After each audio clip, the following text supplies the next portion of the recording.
ಒಂದು ಸಣ್ಣ ಹಳ್ಳಿಯಲ್ಲಿ ರಾಮಣ್ಣ ಅನ್ನೋ ಬಡ ಕಟ್ಟಿಗೆ ಕತ್ತರಿಸುವವನು ಇದ್ದನು. ಅವನು ತುಂಬ ಬಡವನಾಗಿದ್ದರೂ ಅತ್ಯಂತ ಪ್ರಾಮಾಣಿಕ ಮತ್ತು ಕಷ್ಟಪಟ್ಟು ದುಡಿಯುವ ವ್ಯಕ್ತಿಯಾಗಿದ್ದನು.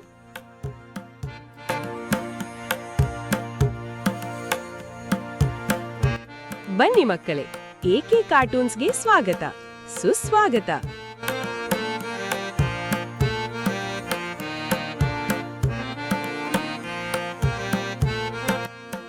ಒಂದು ದಿನ ನದಿಯ ದಡದಲ್ಲಿ ಮರ ಕತ್ತರಿಸುವಾಗ ಅವನ ಕೈ ಜಾರಿ ಅವನ ಬದುಕಿಗೆ ಆಧಾರವಾಗಿದ್ದ ಒಂದೇ ಒಂದು ಕಬ್ಬಿಣದ ಕೊಡಲಿ ನದಿಯೊಳಗೆ ಬಿದ್ದು ಹೋಯಿತು. ಅಯ್ಯೋ ದೇವ್ರೆ, ಈಗ ನಾನು ಹೇಗೆ ಕೆಲಸ ಮಾಡಲಿ? ನದಿನೂ ತುಂಬಾ ಆಳವಿದೆ. ನನ್ನ ಕೊಡಲಿ ಸಿಗದೆ ಹೋದರೆ ನನ್ನ ಹೆಂಡತಿ ಮಕ್ಕಳಿಗೆ ಇವತ್ತು ಊಟ ಹೇಗೆ ತರಲಿ?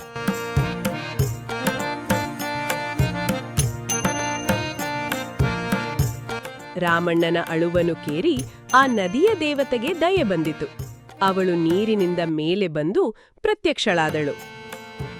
ರಾಮಣ್ಣನಿಗೆ ಸಹಾಯ ಮಾಡಲು ನೀರಿನೊಳಗೆ ಮುಳುಗಿ ಒಂದು ಹೊಳೆಯುವ ಚಿನ್ನದ ಕೊಡಲಿಯನ್ನು ತಂದಳು. ರಾಮಣ್ಣ, ಗಾಬರಿಯಾಗಬೇಡ. ಇಗೋ ನೋಡು, ಈ ಚಿನ್ನದ ಕೊಡಲಿ ನಿಂದೇನಾ? ಇಲ್ಲ ದೇವಿಯೇ, ಇದು ತುಂಬಾ ಬೆಲೆ ಬಾಳುವ ಚಿನ್ನದ ಕೊಡಲಿ. ಇದು ಖಂಡಿತ ನನ್ನದಲ್ಲ. ರಾಮಣ್ಣನ ಪ್ರಾಮಾಣಿಕತೆಯನ್ನು ಪರೀಕ್ಷಿಸಲು ದೇವತೆಯು ಎರಡನೇ ಬಾರಿ ಬೆಳ್ಳಿಯ ಕೊಡಲಿಯನ್ನು ತಂದಳು.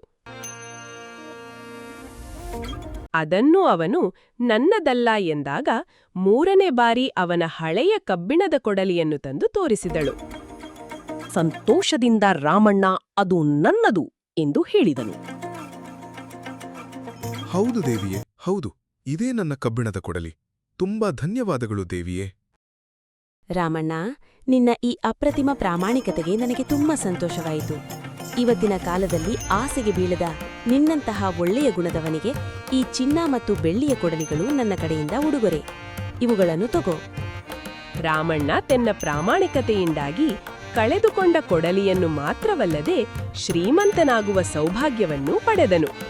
ನೋಡಿದ್ರಲ್ಲ ಮಕ್ಕಳೇ, ಈ ಕಥೆಯ ನೀತಿ ಏನೆಂದರೆ ಪ್ರಾಮಾಣಿಕತೆಯೇ ಅತ್ಯುತ್ತಮ ನೀತಿ. Honesty is the best policy.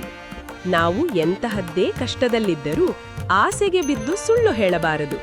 ಸತ್ಯದ ಹಾದಿಯಲ್ಲಿ ನಡೆದರೆ ನಮಗೆ ಸಿಗುವ ಗೌರವ ಮತ್ತು ಪ್ರತಿಫಲ ಯಾವಾಗಲೂ ದೊಡ್ಡದಾಗಿರುತ್ತದೆ. ನಿಮಗೆ ಈ ಕಥೆ ಇಷ್ಟವಾಗಿದ್ದರೆ ವಿಡಿಯೋವನ್ನು ಲೈಕ್ ಮಾಡಿ ಮತ್ತು ನಿಮ್ಮ ಸ್ನೇಹಿತರಿಗೆ ಶೇರ್ ಮಾಡಿ. ಇಂತಹದ್ದೇ ಸುಂದರವಾದ ನೀತಿ ಕಥೆಗಳಿಗಾಗಿ ನಮ್ಮ ಚಾನೆಲ್ ಏಕೆ ಕಾರ್ಟೂನ್ಸ್ಗೆ ಈಗಲೇ ಸಬ್ಸ್ಕ್ರೈಬ್ ಆಗಿ. ಧನ್ಯವಾದಗಳು.